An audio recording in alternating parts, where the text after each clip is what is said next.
and welcome to Colin Bunyan's video recipes. This is a two-parter. It's not often I do these, in fact this might be the first time I've ever done a two-part recipe specifically, but this is going to be how to make apple and cranberry rolls. Now I'm going to start off with making the cranberry sauce because there's a little bit to it, so we'll start with that and then I'll show you how to assemble that with the rest of the ingredients to make the cranberry and apple rolls. Let's get started. In the pan I've got 300 ml approx of water.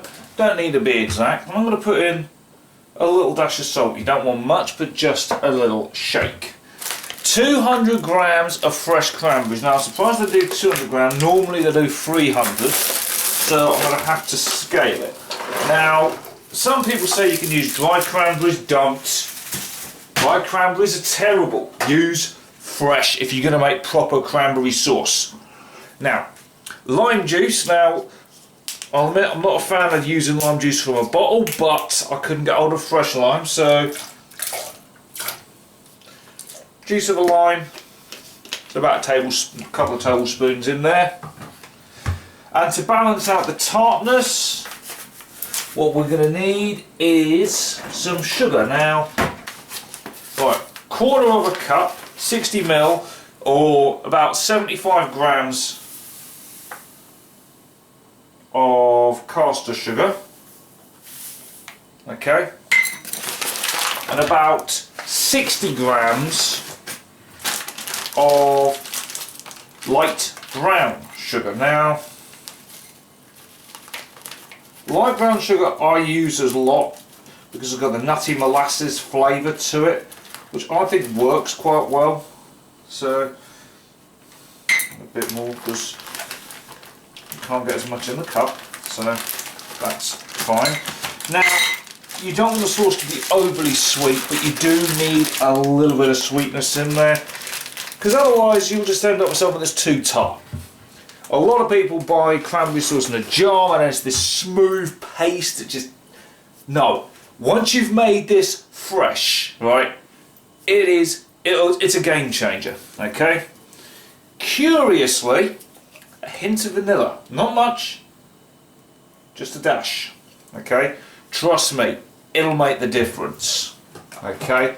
Just that little bit of sweet aromatics. And now for the spices. Now there's no fixed rule here with spices, but I am going to use the last cinnamon stick. I'm also going to add in some ginger.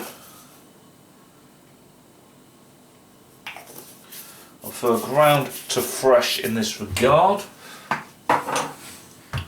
Some mixed spice. And just a hint of ground clove. Not much. Be a bit careful. Clove can be very overpowering. Okay? And now, all you do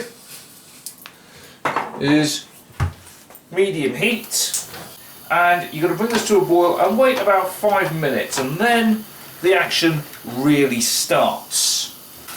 Now I should say at this point I'm going to add a little bit more brown sugar, okay, because this is going to be used for a sweet dish rather than a savoury. So if you're using it for your cranberry sauce for your Christmas dinner or your Thanksgiving dinner, then you don't have to, okay? But I'm going to be using mine for a sweet dish, so I want a little bit of sweetness more in there. I've just realised there's a pitiful amount of golden syrup, so I'm going to put that in there as well. Finish that off, probably about a teaspoon of that, and give that a mix.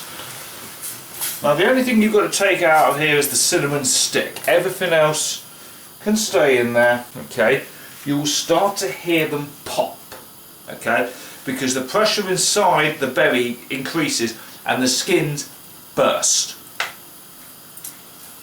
Bang on cue! Bang on cue! Okay, that is what it does. It's split because the pressure's inside. That just popped and burst a lot of water up. Now the majority of the berries have burst and split and now leaching into the fluid, which is why it's getting that bubbling. So you've got to keep stirring. Okay? And if there's any stubborn ones left, give them a smash. Now, one thing to look out for, you notice the colour has changed from a beige to a red.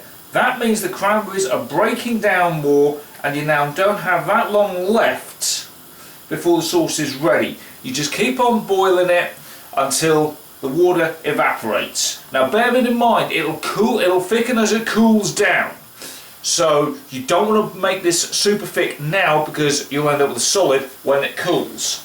Okay, that's what the cranberry sauce looks like. It's thick, it does move, but it's gelatinous. That is almost cool. Goes in the fridge for at least 2 hours, and then it's properly done. Now, a small amount just to test it.